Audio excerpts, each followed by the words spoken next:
বন্ধুরা দেখেন কি সুন্দর আমাদের এই সাপুরজি কমপ্লেক্সে বকুল গাছ আছে। এই যে বকুলতলা এতে ঢুকতে বড় বড় বকুল গাছ এবং খুব সুন্দর করে বকুল ফুল পড়ে থাকে তলায়।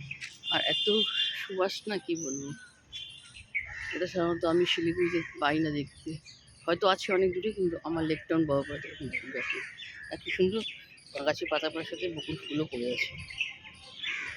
এত সুন্দর সেন্ট না কিছু বলার নেই। তাই এখানে আসলে আমি এইগুলো খুব উপলব্ধি করি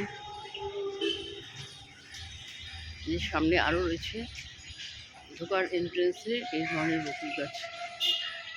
আর এই সময় বকুল ফুল ফোটে তো মানে প্রচণ্ড সেন্ট। এখানে এই যে গাছের পাতা পড়েছে, আর একটু পরে এখানে সুইপাররা ঝাড়ু দিলে একটা পাতাও থাকবে না। কাজ শুরু করেছে অলরেডি, কাজ করতে করতে কমপ্লেক্সে এখানে চলে আসবে। এইদিকে বাই, আজকের মতো আমার এখানে এবারের মতো কলকাতায় সাপুরজি কমপ্লেক্সে আজকে লাস্ট দিন। আমরা আজই চলে যাব শিলিগুড়ি।